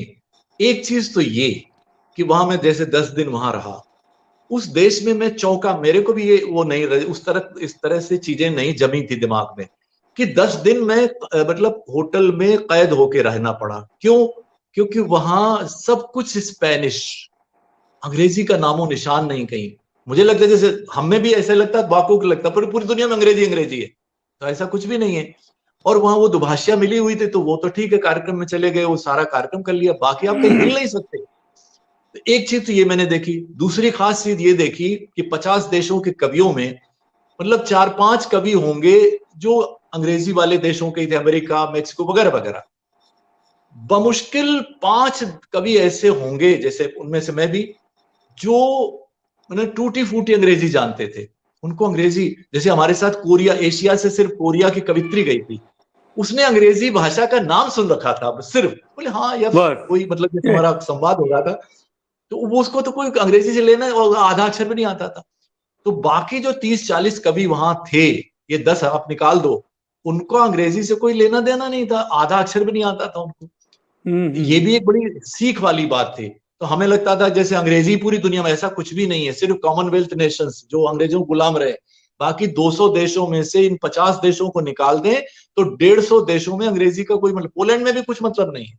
रूस गया तो रूस में भी कहीं आपको एक अक्षर, मतलब पूरे मास्को में इतना घुमा, एक जगह कहीं पीटर इंग्लैंड 2 अक्षर मिले, 2 शब्द मिले सिर्फ, पूरे मास्को में सब कुछ रूसी मिले ना। वहां में एक मेरे साथ थोड़ा हादसा जैसा भी हो गया था कि मैं बिछुड़ गया था उनके अपने डेलीगेशन से। अब कोई ना तो यूनिवर्सिटी जाने, ना कोई गेस्ट, कुछ नहीं जाना, मैं वहां खड़ा अकेला कि कैसे बाप रे, मैं क्या होगा मेरा। यानी कि कोई नहीं, वो अंग्रेजी को आधा अक्षर भी नहीं जानते। खैर वो हादसा टल गया, वो लोग आ गए, ट्रेस कर लिया मुझे, और मैं जुड़ गया उस डेलीगेशन में। वरना तो कहने का मतलब ये है कि ये भी हमारे दिमाग में एक फितूर है कि जैसे अंग्रेजी अंग्रेजी सब कुछ है। ऐसा कुछ भी नहीं, रूस में कोई अंग्रेजी नहीं, पोलैंड में कोई अंग्रेजी नहीं, और इस वेनेजुएला में कहीं कोई अंग्रेजी का नामो निशान नहीं। तो वो भी एक बड़ी, बहुत बड़ी सीख थी। और ये कि अच्छी कविता, अच्छा और वो भी कि मतलब पूरी दुनिया में कहीं चले जाइए, देखो ह्यूमन फीलिंग्स तो वही है। तो वही है, वेनेजुएला में एक सही बात मजेदार है जी। बात हुई कि मैंने 2 कविताएं चुनी। एक वे लोग मेरी कविता है जो बहुत बहुत सारी भाषाओं में उसका अनुवाद हुआ है, बहुत वायरल वायरल होती रहती है, वीडियो चलता रहता है। और एक कविता मैंने, क्योंकि वहां तो मैं आमतौर पे तो मैं व्यवस्था का वो लिखता हूँ, सारी व्यवस्था से जुड़ी बातें लिखता हूँ, तो वो तो वहां काम आएंगे नहीं हमारी उस तरह की चीजें। एक मेरी जी, कविता साइन लैंग्वेज पे है, संकेतों की भाषा, जी, वो जी। मैंने चुनी थी। अब हुआ ये कि मैं जहां भी जाता था, जो भी 10-12 प्रोग्राम अटेंड किए होंगे, ये मैं गर्व से इसलिए बताता हूं कि ये मेरा अचीवमेंट नहीं है, वहां भारत था, मैं नहीं, भारत था क्या वहां बात पे। है। जी, जी, बहुत तो मैं बढ़िया। हमेशा वहां पे, मतलब भारत हमेशा सबसे आगे रहा। आगे क्यों रहा, रहा? जी, जी। मैं बताता हूं क्योंकि वहां क्या है वेनेजुएला में, वहां 24 घंटे जो भी टेलीविजन चैनल चलते हैं उसमें एक विंडो बनी रहती है और उसमें साइन लैंग्वेज चलती है वाह 24 क्या घंटे। बात है। हमारे तो एक बुलेटिन हमने कर दिया तो लगा कि हम बड़े बहुत महान कार्य कर दिया हमने, लेकिन वहां अच्छा कोई स्टेज प्रोग्राम भी बिना उसके नहीं होता, एक स्क्रीन लगी होती है। आप ये तो देखिए, ह्यूमन डिग्निटी को पहचानिए, मानवीय गरिमा बहुत को। बढ़िया, बहुत मान, जी हाँ, जी जी जी। तो मेरी कविता वो सुपरहिट हो जाती थी। तो मुझसे पूछा वनो दुभाषिया के माध्यम से, बोले आपने ये कविता क्यों लिखी? कोई आपके मतलब घर पे ऐसा कोई? मैंने कहा कोई नहीं है। कोई आपके रिलेशन? मैंने कहा कोई नहीं है। आपके फ्रेंड सर्कल? मैंने कहा कोई नहीं है। फिर ये कविता, मैंने कहा हाँ, मैंने बस में ये दृश्य देखा था तो मैंने ये कविता लिख डाली। तो वो साइन क्या, लैंग्वेज, संकेतों की भाषा, मेरी एक छोटी सी कविता है, वो मैंने वहां सुनाई। तो मतलब कहने का ये कि बहुत कुछ आप बाहर जाके, बहुत कुछ आपको मिलता है। ये भी देखने को मिला कैसे लोग, मतलब वो किस्से सुनाते हैं कि उनके पिताजी यानी सोचते ही रह गए कि भारत जाएंगे, भारत जाएंगे, भारत जाएंगे, और नहीं जा पाए और मर गए, तड़प तड़प के मर गए। तो वो भी एक जो महसूस होता है जब आप भारत से बाहर जाते हो, भारत क्या है, तब आपको पता लगता है। तो सही जब मैं बात पहली है, बार क्या गया था, बात। आखिरी बार कहता हूँ, जब पहली बार मलेशिया गया था, तब आपको पता होगा वो वर्कशॉप में, जी तो जी। 2 दिन के बाद तो मेरी हालत खराब हो गई कि मैं क्या, मतलब इतना अजीब सा महसूस होता है। तो मैंने क्या किया, तीसरे दिन फिर मैंने कहा, मैंने लंच छोड़ दिया, मैंने कहा खाना नहीं खाऊंगा आज। उस बिल्डिंग में मैं ढूंढता फिरा, हर फ्लोर पे ढूंढता फिर रहा हूं। मैंने कहा कहीं ना कहीं तो कोई इसमें भारतीय मिल ही जाएगा, एशियन ब्रॉडकास्टिंग वाले उसमें। तो मैंने एक उसमें बाहर देखा, तख्ती लगी थी, तो मैं क्रैश करके सीधे चला गया, परिचय वरिचय देके। मैंने कहा फिर वो, मैंने कहा देखिए मैंने आज अपना लंच छोड़ा है, आप या तो मुझे आकाशवाणी सुनवा दीजिए, के समाचार सुनवा हम्म। दीजिए, या कहीं से कुछ मतलब, तो मतलब भारत से किसी तरह मुझे जोड़ दीजिए। उन्होंने फिर इंटरनेट के जरिए उस जमाने में मुझे हम्म। समाचार हिंदी में सुनवा दिए, तो मेरी आत्मा को चैन पड़ा। ये फीलिंग क्या बात है, क्या बात है, क्या बात है। जी, अब हमारी बातचीत लगभग अब समापन की ओर आ रही है। बिल्कुल तो बिल्कुल जी। मैं ये चाहता हूँ वाजपेयी जी के कार्यक्रम को संपन्न करने से पहले आपकी जो ताज़ा तरीन गजल है उसको तरन्नुम के साथ सुनाइए, बहुत अच्छा लगेगा। ताजा तरीन गजल, अब ताजा तरीन होगी तो फिर तरन्नुम पता नहीं उसमें सेट हुआ होगा कि नहीं नहीं नहीं, ताज़ा तरीन देखिए, जो भी आपकी लेटेस्ट कविता गजल जो है उसको हम ताज़ा तरीन मानेंगे। जो तरन्नुम जी के जी, साथ आप पेश कर सकते हैं जी। चलिए करीब हालात के हिसाब से सुना देता हूँ। तो जी जी। वो यूं है कि जब मिले जख्म तो भरने का सलीका सीखे, जब मिले जख्म तो भरने का सलीका सीखे, आदमी गम से उबरने का सलीका सीखे, आदमी गम से। और शेर सुनिएगा, होके मायूस जो बैठा है वो उस सूरज से, होके मायूस जो बैठा है वो उस सूरज से, डूब कर फिर से उभरने का सलीका सीखे, वाह वाह वाह वाह। डूब डूब कर फिर से उभरने का सलीका सीखे, जब मिले जख्म। और शेर ये है, स्वागत है। नाव टूटी है उम्मीदें हैं मगर माझी से, नाव टूटी है उम्मीदें हैं मगर माझी से, पार दरिया के उतरने का सलीका सीखे, पार दरिया के उतरने का सलीका सीखे, जब मिले जख्म। और वो शेर जो बिल्कुल कार जो सार्थक हो गया, आप सुनिएगा, कि दौड़ा फिरता है जो हर लम्हा हवस में पागल, दौड़ा फिरता है जो हर लम्हा हवस में पागल, सिर्फ 2 पल को ठहरने का सलीका सलीका सीखे, के बहुत बढ़िया, बहुत जब बढ़िया। मिले जख्म। और गजल में ये जिसको कहते हैं गजल का शेर कहते हैं मोहब्बत की, तो शेर सुनिएगा। वो जो अक्सर मेरी आंखों को भिगो जाता है, वो वाह जो वाह। अक्सर मेरी आंखों को भिगो जाता है, मेरी यादों से गुजरने का सलीका सीखे, वाह मेरी वाह। यादों से गुजरने का सलीका सीखे, जब मिले जख्म। और गजल का आखिरी शेर, बहुत सारे बहुत लोग बढ़िया। डिप्रेशन में हैं और बहुत लोगों ने अनफॉर्चुनेटली आत्महत्याएं की। आखिरी शेर सुनिएगा कि खुदकुशी भूल के वो सोचे शहादत की बात, खुदकुशी भूल के वो सोचे शहादत की बात, मरना चाहे है, मरना चाहे है तो मरने का सलीका सीखे, मरना चाहे है तो मरने का सलीका सीखे, जब मिले जख्म तो भरने का सलीका सलीका सीखे, के आग में गम से उबरने का सलीका सीखे, जब मिले जख्म। तो ये फिर हैंग कर गया है, तो आप थोड़ा सा आधा मिनट बात करिए, तब तक मैं वापस आता हूँ।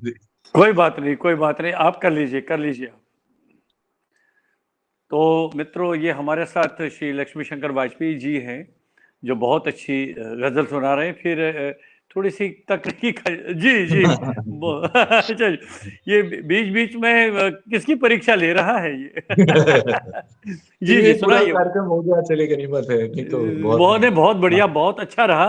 और बिल्कुल। अब समापन में क्या आप देखिए, मैं अब पहले तो तुरंत बता दूं, हमारे साथ जो अब देखिए, आपने पता नहीं वहां क्या क्या मेरे कमेंट्स आने लगे अब तो। ओहो। अरुण कुमार जी जी, अरुण कुमार पासवान जी हमारे साथ लगातार जुड़े हैं। विनोद प्रकाश गुप्ता जी हैं, अमलेंदु शेखर ओहो। जुड़े हैं, सत्य त्रिपाठी जी हैं, मधु मेहता जी हैं, प्रतिभा जैन जी हैं, सदानंद मिश्र जी भी जुड़े हैं, चंद्रकला सिंह, ममता किरण जी भी ओह। हाँ, देखिए देखिए, वो तो आपका यहाँ तो पूरी आपकी मॉनिटरिंग कर रही है।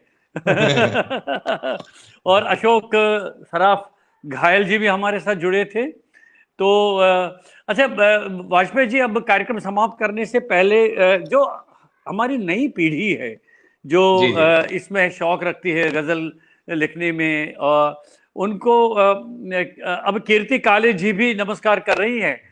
थोड़ा सा देर से आई तो कीर्ति काले जी भी आपको नमस्कार कर रही है।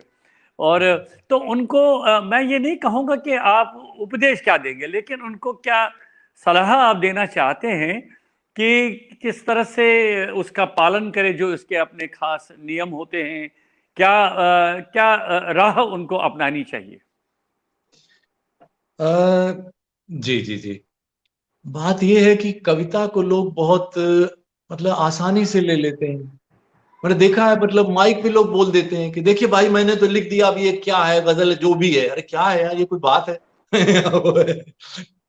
आप गाने में ऐसे कर दोगे कि बेसुरा आप गा दो कि मुझे तो पता नहीं आता, गाना आता ना, मैं गा दूं बेसुरा तो लोग आपको पत्थर मार के भगा देंगे। तो कहने का मतलब ये है कि अगर आप कविता में आना चाहते हो तो कविता इस काम को गंभीरता से लीजिए।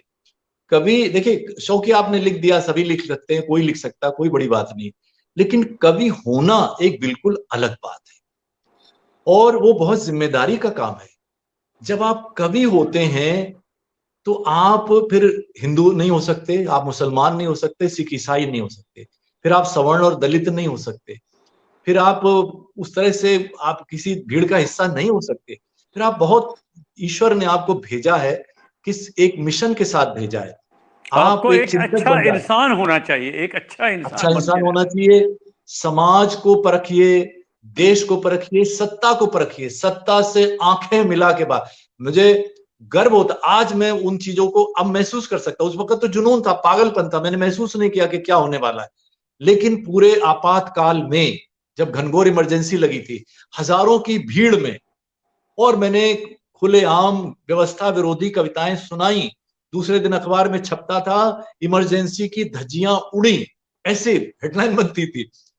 और लेकिन मैं एक बात आपसे साझा कर दूं, उस वक्त बड़े से बड़े कांग्रेसी नेता जैसे बालकवि बैरागी और या और सारे नाम ले सकता हूं, किसी को भी मैंने आपातकाल के समर्थन में कविता सुनाते नहीं सुना। मैंने पूरे आपातकाल में कवि सम्मेलन किए होंगे, मुशायरे किए। तो एक बात यह है कि कवि जो है ना, कभी सत्ता के साथ नहीं खड़ा होता, वो परमानेंट विरोधी दल होता है। और वो हमेशा जब किसी की सरकार होगी तब भी वो बुरा रहेगा, और जब दूसरी सरकार बदल गई तब भी वो बुरा होगा, क्योंकि वो समाज के साथ जुड़ा है। उसके लिए सही देश बात है। बड़ा है, देशवासी बड़े हैं, समाज बड़ा है।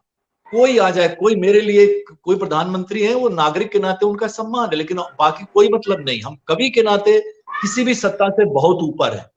ये जिम्मेदारी उसको समझनी चाहिए। बहुत बहुत अफसोस बढ़िया। होता है कि बहुत सारे लोग चाटुकारिता कर रहे हैं। कविता ईश्वर ने दी है, सरस्वती माँ ने दी है, तो उसका दुरुपयोग नहीं होना चाहिए। वो नफरत फैला रहे हैं, तथा कथित कवि नफरत फैला रहे हैं। ये बहुत दुर्भाग्य की बात है। कवि तो प्रेम के लिए सही आया है, भाईचारा बढ़ाने आया है, मोहब्बत सही बात फैलाने है, सही आया है। बात है। ये मनुष्यता का पैगाम देने आया, इंसानियत का पैगाम देने आया।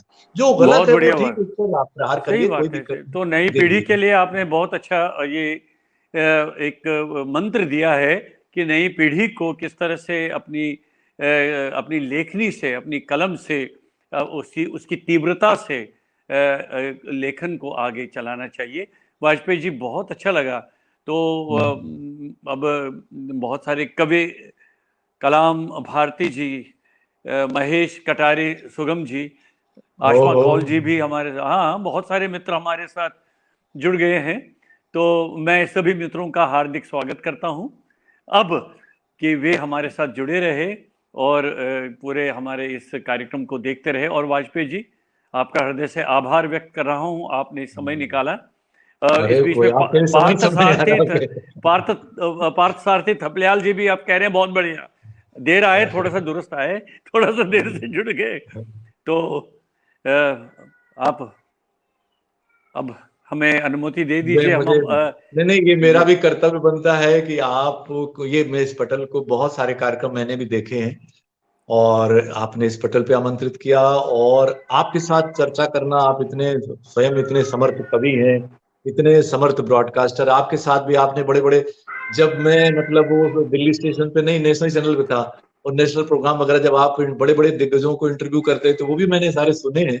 तो वो एक अलग आनंद होता है। देखिए, वो जो फ्रिक्वेंसी का साथ है ना, तो फिजिक्स वाला हूँ, तो वो फ्रिक्वेंसी का जो मेल होता है वो तो अलग ही चीज है।